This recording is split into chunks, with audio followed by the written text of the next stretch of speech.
One. Good good evening. My name is Tahir Qureshi. I am your host on Realty Coffee Talk and Awaz Entertainment in Canada and around the globe. Today we will talk about tips for sellers listing their property for sale. I'm your host tonight.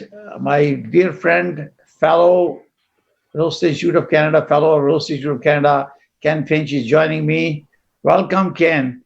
How are you? Hi, Tahir. I'm fantastic. Thanks again for having me on the show. It's a great topic. It's always timely because there's always things changing, always new things for sellers to consider. So I've been a broker with Royal LePage for quite a number of years. So both you and I have some experience with this topic, definitely. So yeah, looking forward to the show. Yeah, as you know, viewers, my name is Tahir Qureshi. I'm a broker of record and broker record and president of City Realty Brokerage. I'm a FRI fellow of Real Estate of Canada, like Ken Finch. That's the highest real estate designation in Canada and recognized across Canada as a symbol of leadership in real estate, quality, of professionalism, and dedicated service to our clients and services that we provide and deliver value through our service. So when a seller decides to sell the property, couple of things they come to your mind. Should I go alone or should I use a realtor? That's a common thing that comes to your mind. And the reason people think about selling themselves, they think they can save some commission. But they deprive themselves from the professional who have spent years getting education and then providing a professional services. They're regulated by Real Estate Council of Ontario under the Government of Ontario legislation. Yeah, definitely.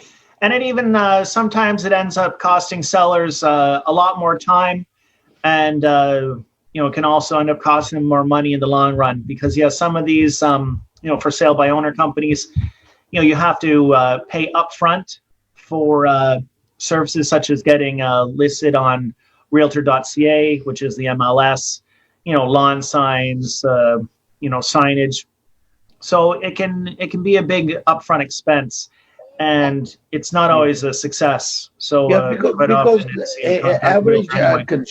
average consumer does not have the skill set. We spend years in getting education and training and mentorship and skill set. And especially you and me, we went to the Real Estate Institute of Canada. We got a fellowship. So we spent so much time and money to acquire this knowledge. And then when your seller is selling itself, they have no idea how to really market it. Their focus is only probably commission, but they are losing out having expert beside them. They're losing out on the big picture. Value. They may be able to net more at the end of the transaction because an experienced realtor can often negotiate a good price for the home. So and also the exposure that you get through realtors, because every realtor is a member of Canadian Real Estate Association, if majority of them are, and they put on MLS, we give them exposure because it has access to thousands of realtors and the network. Idea is to maximize the competition. And also, as you know, the bank will be suspicious about transaction if this is not on MLS because of Finch tracking, what they call as a Terrorist Financing Act. And Money Laundering and Terrorist Financing Act. So this is very important for the bank to make sure the transaction that is taking place, it is full arm's length. That means property come in the market, everybody see it, and whoever put the price and negotiate, that's the market value that you get for the price. When you are selling privately, they're suspicious about this is really an arm's length transaction. So if let's assume that they decided to go and list with the realtor. So how, when they are going with your experience, how they approach you, that they're looking to sell property in your area? Do they call you or do you reach out to them?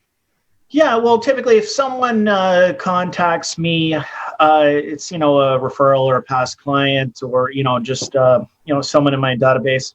So typically, I just bring over the listing presentation and explain the process, and we move forward. But other times, just if some people, the sellers, want to interview Yes. several realtors, which is fine. That's not a problem for me at all. Because I still go through the same process, explain the benefits, and they can weigh them against the other realtors. So that's not a bad idea. It's suggested to interview 2 to 3 realtors to sell your house. Yeah, if you go to my website, city-pro.net, I have a seller's tips there. And I have 10 questions that you can ask a realtor when you are hiring. And I want to know if who have approached you have asked you this question. First question that a seller that we suggest, maybe you can add to it something. How long you have been in the business? That means if you are looking for a realtor or interviewing, you have to find out how long you've been in the business, because having longer stay in the business, that means you're doing a good job and definitely. The experience is key. The experience is key. So yeah, I've been licensed since 2004, and we've gone through many cycles in real estate, and we've been through many different types of transactions. So that's really what you need. That's essential to have someone that has several years of experience. So the other issue in terms of performance that comes to picture is, what is average sale to list price ratio? That means when you are asking someone who has sold the property, what was the list to sale ratio? Because I noticed that sometimes people list very high just to get a listing, and then drags on, and then you sell the property at lower price than you asked for, and you deprive the opportunity to someone who gave you accurate estimate of your value of your property. So that will help you to see that you have a good success rate in terms of what you're recommending and what are you selling. So what is the other question is how a realtor can meet the marketing plan for the needs of the customer. So seller wants to sell a property, and they want to make sure the marketing plan of a realtor will achieve that goal in a certain time frame. So I'm sure when you create CMA or do presentation, you give them idea about how your plan to market their property. Yeah, definitely. There's several different tactics. There is an offer holdback strategy, which doesn't always work. It depends on the condition of the property. It depends on the neighborhood. It depends on the time of year. So there's the strategies that the realtor uses is extremely important, but it's not cookie cutter. You can't do the same strategy for every property. It's neighborhood specific, definitely. So and then there's other marketing tactics which really I can't say work, like print advertising. A lot of sellers want print advertising, an ad in the local newspaper, flyers to the area. And, it's basically just killing the rainforest. It's I don't see much happening there. So online advertising is getting bigger. And, obviously it gets on, the listing broker's site, gets on realtor.ca. That's essential. Advertising, there are some decent ways for online advertising, but then again, it's specific to the type of property. Yeah, this is very important. When you are talking to a realtor, you need to find out what his strategies are for selling your home, and what references they provide you when they're listing it, because that way you know and you are able to talk to their past customer how good they did the job for them.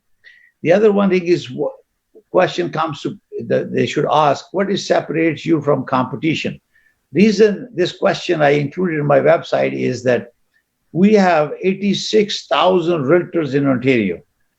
Me and Ken both are FRIs, Fellow of Royal Institute of Canada. We're also realtor, but there are only 254 out of 86,000 in Ontario. So imagine that not everybody is passionate about it and spent their time acquiring new skills and education. Yeah, definitely. And, getting to the next level, it shows our level of professionalism. It provides us with a massive network that we can use across Canada. There's a lot of support with the realtors, with the FRI realtors. So it's definitely shows our dedication and professionalism in the industry. And also, most often the people talk about the commission, fees for your services. This is the normal practice. I always tell my client and also advise viewers, our focus is to delivering a value to service to deliver you the best possible price, reasonably can be achieved in a shortest possible time. And that is where the focus is. Realtors or fellow or realtors, being an extra education that we acquired through this extensive education program, we don't charge extra money. We are realtors, whatever agreement that you reach between a listing seller and the realtor or the brokerage will be the same. In fact, you get a 2-in-1. You get a realtor and you get FRI. And price is the same. Why not hire an FRI? That is what we have always promoted. So the other thing is, what kind of guarantee that's being offered to sellers to make sure that the service is provided according to what the commitment is made, according to marketing plan, commission is whatever is agreed for, time frame which is agreed for, compensation is what is agreed for, and we believe in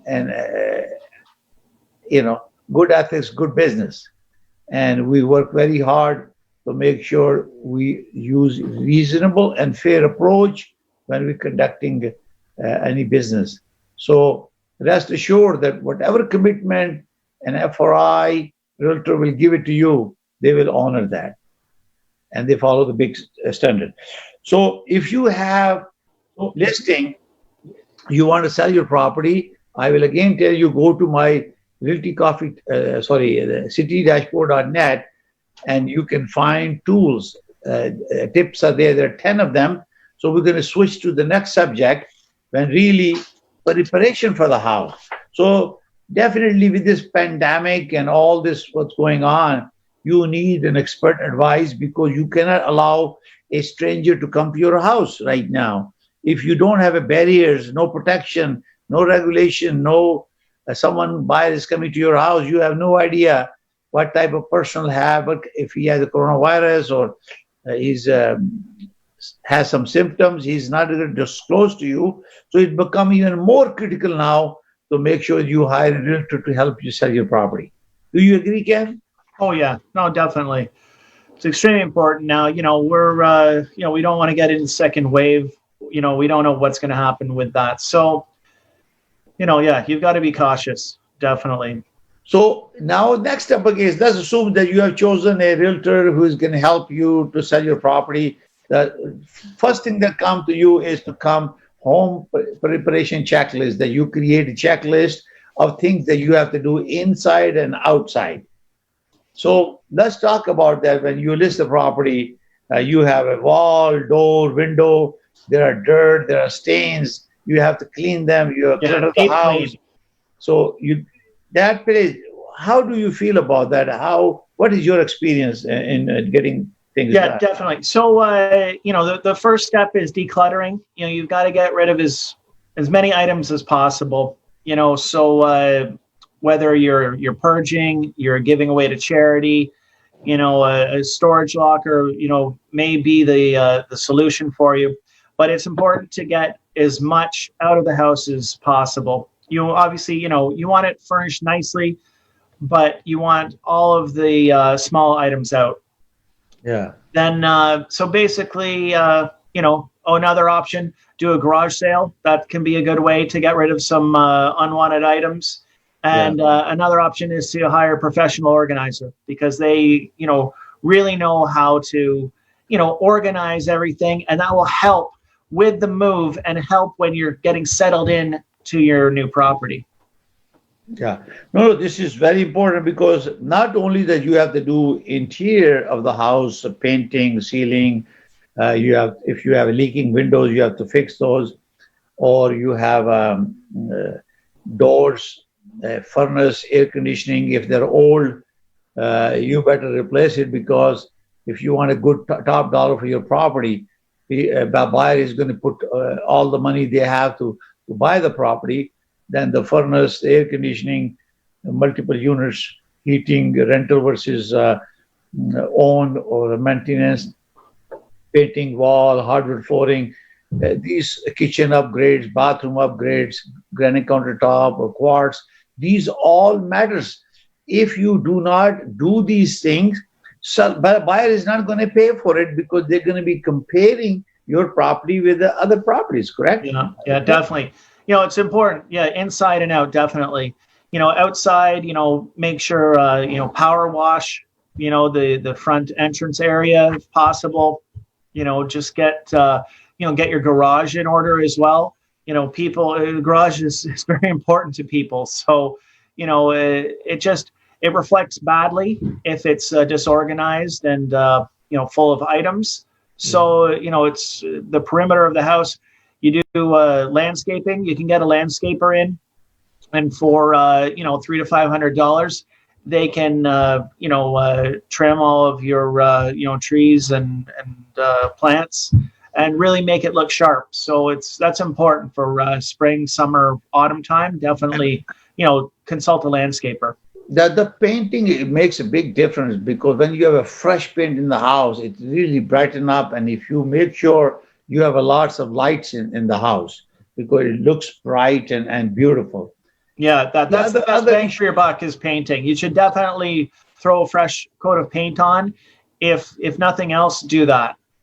Yeah. The other thing is called a pet area. Lots of people have pets. People don't realize that some buyers might have an allergy to the pet. So disclosure is required, and also keep the pet area very, very clean. And maybe it's possible to move the pet a couple of days away during the showing period, because sometimes it's important that the people who have allergy should not come to the house, because they're going to get a problem. Yeah, and definitely. Also your closet, storage, you said cluttering, and kitchen surface, everything should be sparkling, clean, and presentable. This is what the key is. And your living room, dining room, if you have a hardwood floor, carpet, nobody uses carpet now. Majority of them are, using hardwood flooring. Or powder room, sometimes you have to change the fixture in the bathroom. If you have upgraded your kitchen, or you want to upgrade your bathroom lighting fixture, some people have older fixtures. Imagine if somebody lived in a house for 15 years and didn't do any upgrades, they're all outdated. 5 to 6 years down the line, style changes. And therefore is to keep the effective age of the house consistent with the new home, make sure that you upgrade and keep changing and improving the property. Yeah. Even something simple like changing the hardware on your kitchen cupboard doors. You can replace the handles, and it makes a world of difference sometimes. It makes the kitchen look updated rather than, making it look, weathered. So that's important. There's so many things to do. Another really good suggestion is to depersonalize the home. So, any photos you have of your family, that are just hanging on the wall or on a shelf, I would recommend to put those away, because it just makes it easier for people to focus on the house and not focus on the people that are selling it. So depersonalize the house as well, and obviously secure any valuable items. You don't want to leave any valuable items out for obvious. And also, the most other important part also is the attic and insulation, because a lot of houses, because when the home inspector comes to your house, he's going to check everything to make sure outlets are working, your furnace, air conditioning, everything is working, and he's going to go up there, check the insulation, make sure there is adequate insulation. So these are the things to prepare you, because the inspector is going to find out, and he's going to ask this needs to be done. Then once you have sold your property conditionally, and then inspector say buyer going to walk away unless you give the reduction in price. This happens, and that's why it's very important is to have sometime a pre-inspection done, so you know what's wrong with your property before you list it. Yeah, definitely. I do like just a pre-home inspection, with any sellers. I've got an electrical receptacle tester, to make sure that, all of the electrical is fine in the house. We get binoculars and take a look at the roof from the street, because, that's just so we have, a feel for, the condition of the roof, because that, I've seen that break a home sale before, having a bad roof. The new buyers didn't want to, have that expense in the first couple of years of ownership. The sellers didn't want to replace it. So, things like that. If you know things in advance, then they won't catch you off guard. So, there's simple things, just make sure there aren't any leaks in any of the kitchen sinks or washrooms. You can, all you have to do, it's just a visual inspection mostly. So, you just go underneath the kitchen sink and take a look. Just make sure there's no mold, make sure there's no moisture, because you don't want surprises coming up with the home inspector, or, I've done it with buyers where, we're interested in a home. I've got clients interested. And so, we start taking a closer look, and, if there's moisture under the sink, you don't know what kind of problem is behind the wall. So, just get ahead of everything. So the purpose of the pre-inspection is to make sure you have any defects or any challenges with the house that you need to fix it, because buyer is going to find that out. Now let's assume that you have chosen a realtor to help you sell the property. So we'll tell you about the process, about how it goes through it. So first, a realtor, then you can pitch in, Ken. So when a realtor comes to you and he will talk with you, and finally you agree to sign, after identifying himself and working with the realtors and signing a listing with you, he goes through line by line a listing agreement, and it has a seller's name, the brokerage name, and the price that they want to sell, and duration of the contract, commencement and expiry date, and commission that they're going to give you total commission, allowing the commission to be shared with the cooperating broker. And they certify that I have the insurance, and I am the one who is signing this agreement, and the seller acknowledges. So once this is all signed, if property is going MLS, normally 99% goes on MLS. So I will become, for example, listing broker, and Ken will become a selling broker. That means I am representing the seller, he is representing the buyer. So I'm going to talk about the seller portion, and Ken will talk about the buyer. He's going to bring an offer, properties on the market. I will create all the MLS data information, take the videography, photos, take all information from MLS data system. Yeah. Oh, some more important information to collect when for the listing broker that's selling the property.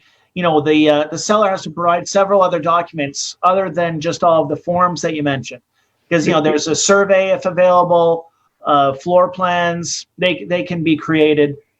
The listing agent can create because that. of the timing. I'm just going to the short version, so we are able to cover other topic as well.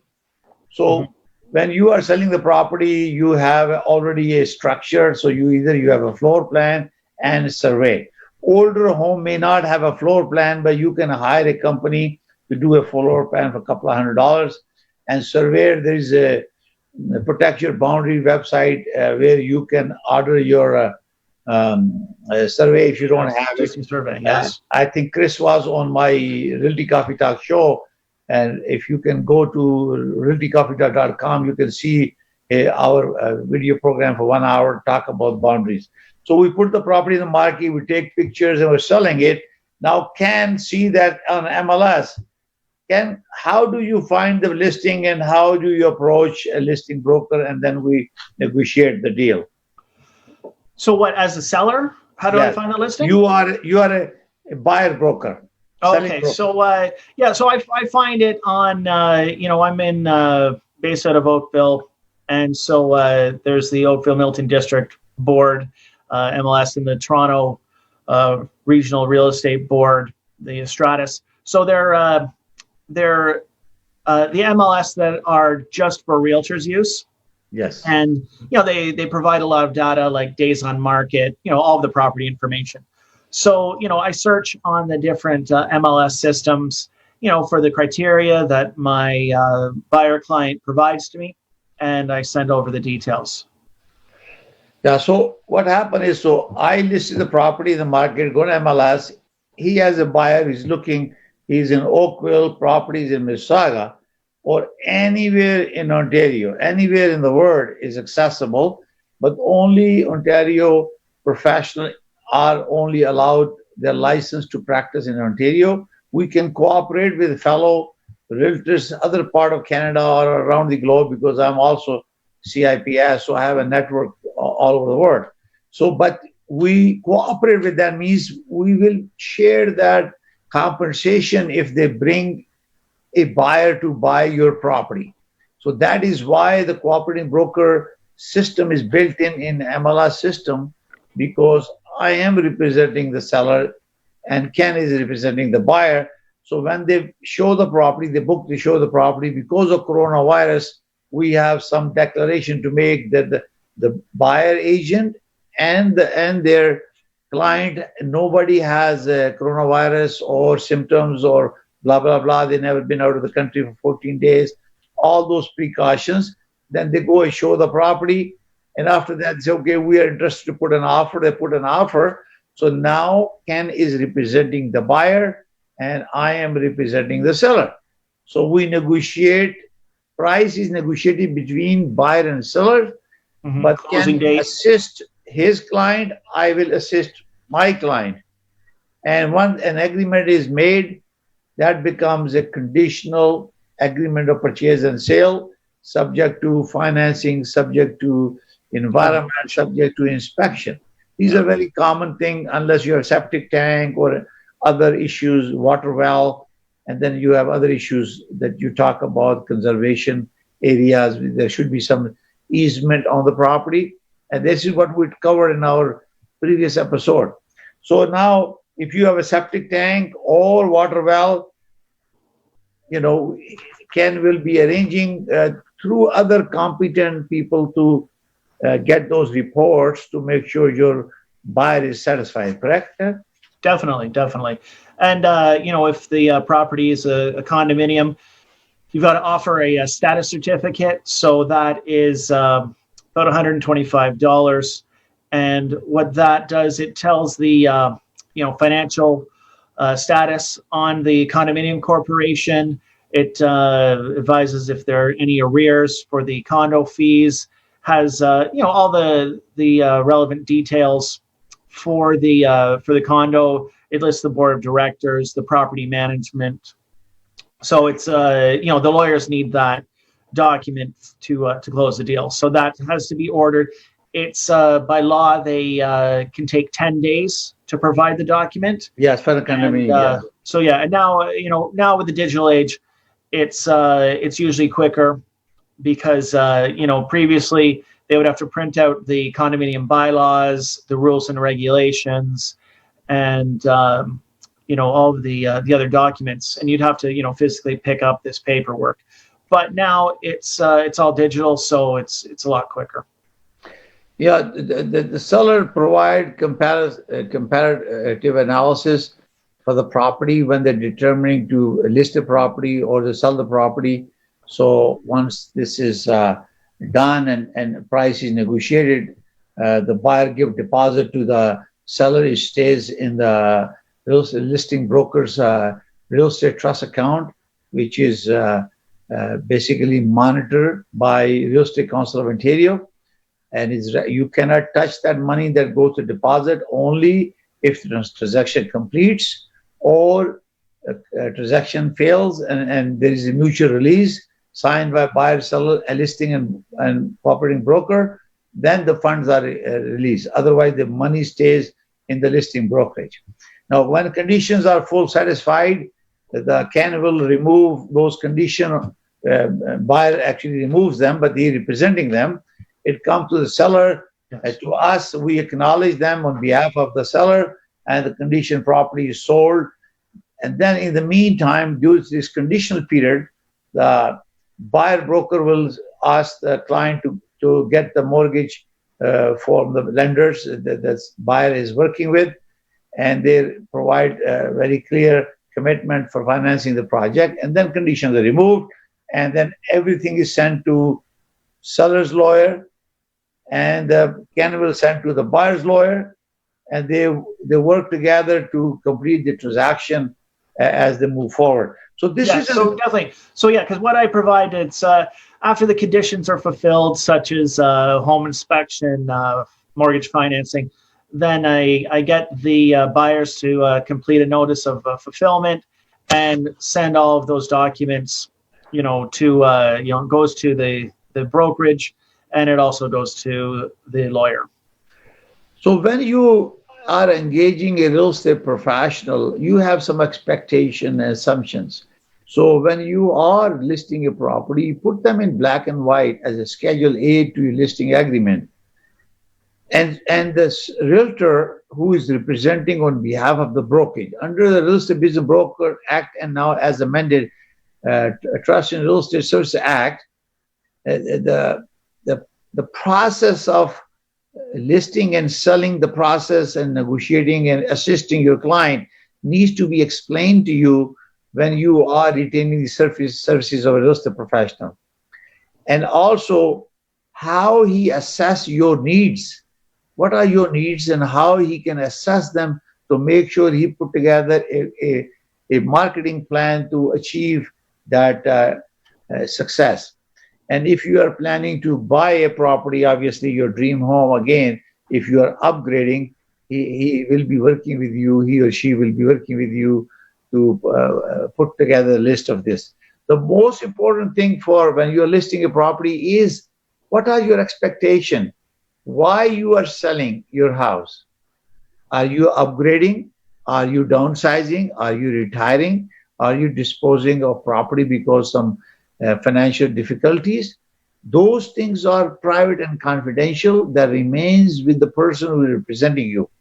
Your realtor profession is only sharing the information about selling the property. The rest remain confidential and is not exposed. Mm-hmm. And then unless it's relating to the property, though, if there are some defects in the house, then that does have to be disclosed. Yes.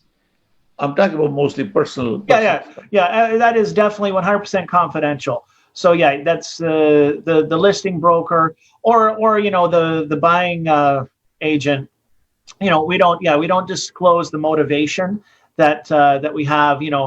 It could, on my side, if I am the buying agent, then I may have some clients that really need to get in a specific area because of a school for their children. So you don't really want to disclose that there are only a few streets that you're interested in. Yeah. Or possibly, there could be several reasons for the geographic location for that is desired. So you obviously you want to keep that confidential and just negotiate the terms, such as the closing date, the price, and so on. The most important thing is when you have made up your mind, you sign a listing to sell your property, make sure you provide access to the property for sale, because this is very, very critical. You never know the first person to come to your house will buy your property. So you have to make sure when you make up your mind that you want to sell it, then you always allow the access to the property. Yeah, definitely. So the listing agent's going to install a lockbox, and the cooperating broker, the buying agent, is a trusted realtor. That's another good reason to work with a professional realtor, because any licensed realtor can be trusted in your home. If you're selling your home yourself, you're going to be letting strangers into your house. It may be unsafe for you and your family or your possessions. So it's definitely important. But yeah, the lockbox is essential to let buyers with a real estate professional access the home. And you want to be able to be very flexible on the timeline, and you provide that time to the realtor, to your listing broker. Viewings anytime between 9 a.m. and 9 p.m., and you can have a minimum 2-hour notice.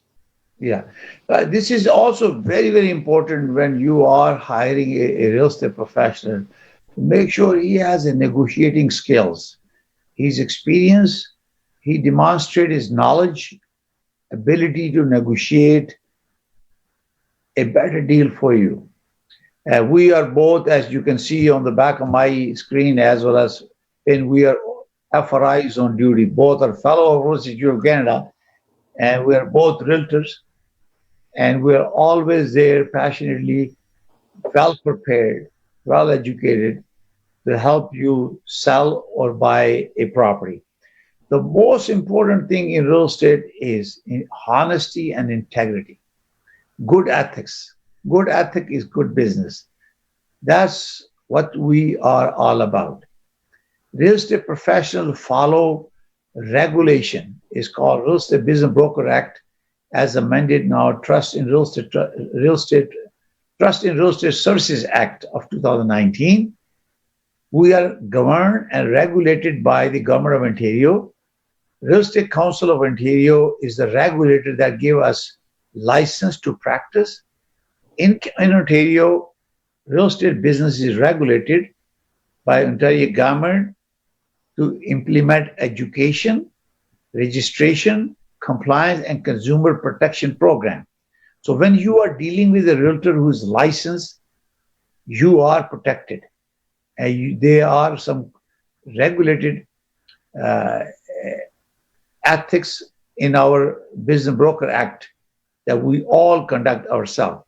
Not only we are regulated, we also have organized real estate. Ken and me both are member of Real Estate Institute of Canada, Canadian Real Estate Association, Ontario Real Estate Association, Toronto Real Estate Board, Mississauga Real Estate Board, and many other, Oakville Board, and many other boards. So each one has a code of ethics for real estate professional. So therefore you feel comfortable that you can deal business with the licensed realtors practicing in the province of Ontario. So in closing remarks, Ken, what would you like to give message to fellow viewers? For fellow viewers, thank you for watching, and thanks to Tahir for having me as a guest. So you can take a look at my website, is kenfinch.net, and if you have any questions about what we've discussed today, feel free to reach out to me anytime. Thank you very much, Ken. Viewers, my name is Tahir Qureshi. I'm a fellow of Real Estate Institute of Canada, real estate broker of record, and president of City Realty and Brokerage. What we discuss about today is helping sellers, giving them tips how to sell your property. If you go to my website, city-pro.net, you will find all these tips on my website, so you are mentally prepared. Selection of a realtor is a very key factor in a successful sale of your property, buying or selling. So I have tips for the buyer and the seller on my website, city-pro.net. Please go and visit, and you can download and print and check it out. What are you doing when you're interviewing a realtor? What you should be asking? There are 10 questions you can ask. Then you will feel comfortable the person that you have hired is going to help you out to sell your property at the right price, at the right time, at the right right time, and you get the price that you want. So viewers, if you have ever any questions regarding real estate, please feel free to call my office 905-785-9923 or visit my website city-pro.net. Thank you very much for watching Realty Coffee Talk on Awaz Entertainment. Until next Thursday at 7 o'clock, I take this opportunity on behalf of Awaz Entertainment and thank all the health professionals, doctors, engineers, professionals involved with and police involved with protecting Canadians and helping fighting coronavirus. May God keep everybody safe. May God bless Canada. Thank you very much. Good night. Good night, Ken.